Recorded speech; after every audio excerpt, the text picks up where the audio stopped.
What's up, y'all? It's Brian Keith, and I'm back with another video. And today we'll be looking at the Real Housewives of Salt Lake City, episode 2. I missed episode 1 because I was out on vacation with my family, so I did not have time to basically do any videos. I tried to do a video, got seasick. Yeah. But if you want to see a little bit of my vacation, here you go.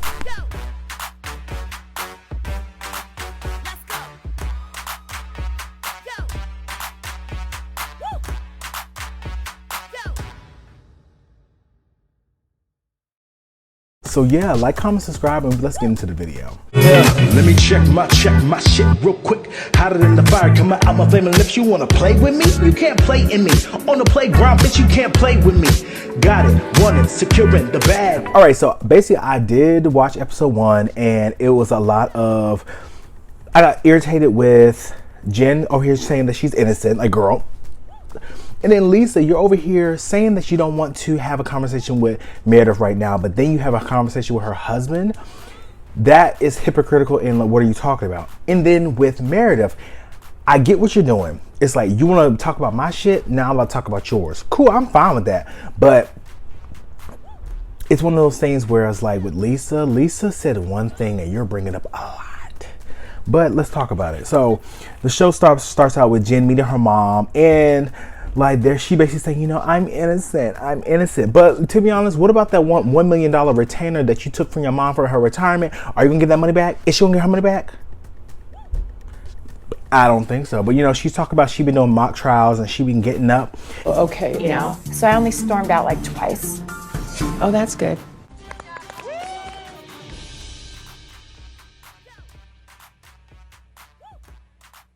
Wait a damn minute. And she's talking about, yeah, you know, I've been flying to New York. I'm so nervous. And my whole thing, and you know, she talks about, you know, I don't want to live and I don't want to be here. If I didn't have my kids, I wouldn't want to live. But Mom, that's what makes me mad. I haven't done anything, and my family doesn't deserve this. You don't deserve it. I don't wish this situation on anyone because it's very much, I can see how it could be mentally draining and exhausting, and I can see how someone will drive to that because she's saying that she's innocent. We come to find out months later that before the show even aired, she announced that she was guilty of defrauding the elderly of like millions of dollars. So she is going to jail for damn near 11 plus something years. And she's on the show like, girl, do you not know that you're being recorded? You're talking about you're innocent, but now you're going to jail. But okay, my whole thing is I feel like she wants to live in infamy because the way she goes about it on the show, you could tell she's still putting on that persona. It's the same thing with Erica, where I feel like they're putting on this persona that is just like, you know, I'm innocent, but then you want us to, if it was me and I was facing up years in jail, I would drop out the show because it's like I would be crying every motherfucking day. Especially, you know, back in your mind, you did it. So we skip over to see Meredith goes to Whitney's house and they meet up and they sit outside because, you know, just the ambiance. And they talk about the rumors about Lisa. So now these rumors just magically come out the woodworks after 3 seasons. Now it's just like, oh, these rumors about Lisa. So they talk about how Lisa's having an affair on her husband. Out of Meredith's own mouth, that Lisa has performed sexual favors for the advancement of the... And how the affairs are, she's doing favors with these investors or sleeping with investors to basically put Vida Tequila on. Who is she servicing? Vendors? Bartenders? Bar owners? I know it sounds like state liquor store officials.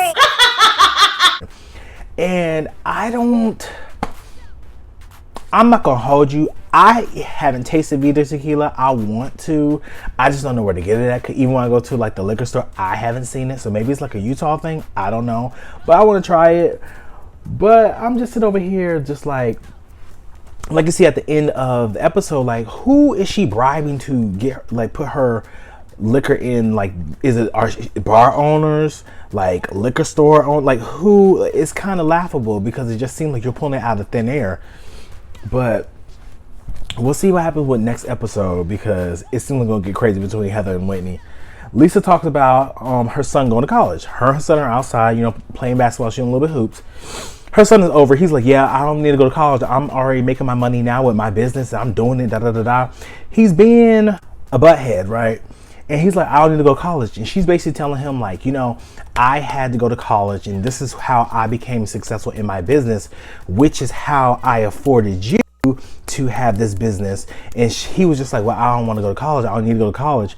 And her whole thing was, if it wasn't for me and your dad, you wouldn't even be afforded this opportunity, because we're your investors.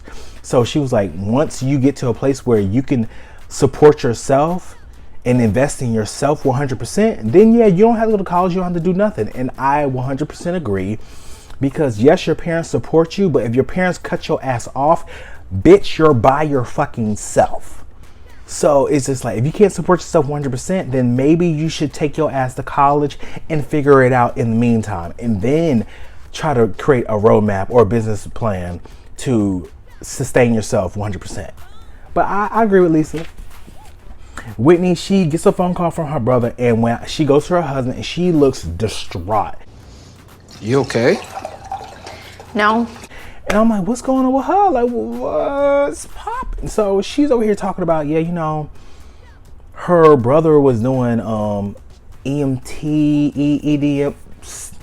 I'm not even trying to be funny, but he was doing some type of therapy that like helps with like memories that had been locked away that you haven't really been thinking about. So he's basically telling her, like, you know, yeah, I remember you getting beat or abused. We don't know what kind of abuse. She just said abuse, so it's very broad. There's mental, physical, and there's so many different types of abuse. And like her breaking down was just like so sad to see, and I was just like, oh my god, like this is like serious. So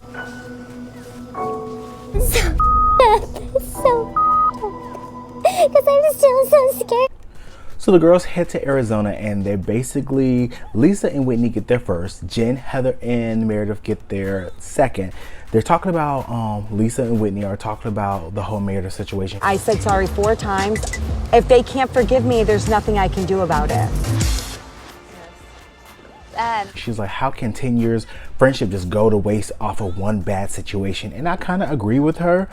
But Lisa had to realize, like, she went on a whole rant about Meredith, and it's just like, girl, like, you really went there.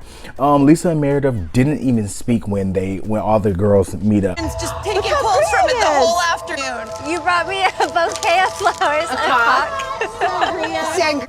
Jen gets the master bedroom because everybody feels bad, like, what was her, this and the third. And I'm just like, girl. And she's like, well, you know, ever since I've been arrested, I've been in the master bedroom. Like, girl, making light of her situation. I'm just like, girl, you don't really see the severity of what's going on. You're going to jail, bitch! You did it.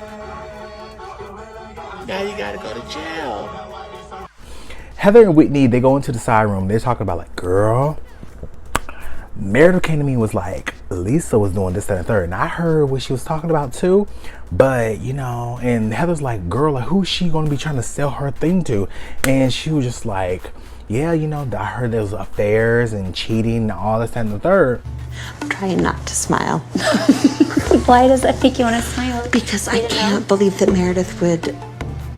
And Whitney feels bad. She's like, maybe I should tell her. And Heather's like, no, this is not the time. Let's not even bring it up. Meredith, everybody goes outside, and they're basically doing the healing spiritual meditation. Meredith is late doing her makeup, and to me, I'm just thinking, like, girl, you might as well not even show the fuck up. You should just stay there. And because when we get to the whole meditation, she's like, they're like, do you want to share anything since you're late? And she's like, no, I don't have nothing to talk about. And I'm just like, girl, if you're not even gonna be a team player to even say something, you could just say, girl, you know, I have a headache. Something. It's just like, you're not even trying to be a team player, so she should stay where she was at. The event was cute. All gonna start the breath together. Good. Remembering what it is you're releasing. What? And, you know, everybody talks about stuff that they want to just release. And just like, I want to release of just like, you know, being like going to trial. And I'm just like, girl, you are being filmed. And the fact that this filmed before she pleaded guilty, And this whole time she's saying she's innocent. You can't, like, she would not get dragged for this. Like, ma'am, you can't set up here this whole time talk about you're innocent for a whole season just to, at the end of filming, go to New York and tell them that you're guilty. It doesn't make sense to me. Everybody sits down, lay down, does the meditation, like breathing through the cacao. And, you know, after everything was done, Meredith basically talks about, you know, and it's not my first time working with a shaman, and so I apologize to all of you for not getting here in a timely fashion. I don't feel like this is a safe space, which is why I don't want to share, because the last time a situation happened like this in a spiritual setting, my father's death was weaponized against me. Me not feeling very safe. Our last trip and having my father's death weaponized against me. Lisa chimes over. She was like, well, I used to feel like I was a safe space for you, and I'm sorry. And Meredith was like, you are not a safe space, Lisa. I know, I said, never mind, I won't say another. What my name is it that deep? Okay. And Lisa gets up and she disengages. At dinner, everybody's basically, you know, talking about why they said what they said. Lisa's, Jen's still saying she's innocent. Whitney basically brings up her abuse, and it was just heavy. I was in a very abusive situation. Like, to be honest, I said I want to know what the abuse is, but to be honest, it's none of my business. I went through a similar situation with her, but you know, those situations are very like tender, which is why I feel like as adults we should go get therapy and just talk to people, because talking it out is the best solution. And I just wish that Whitney nothing but healing, and I wish she can get through this. And that's about it, y'all. Like, comment, and subscribe. This season's about to be good. Next episode is about to be crazy. Whitney versus Heather. Who would have thought? It's already like these girls are really just turning against each other, you know. But y'all, like, comment, and subscribe, and I'll see you guys in the next one. Peace.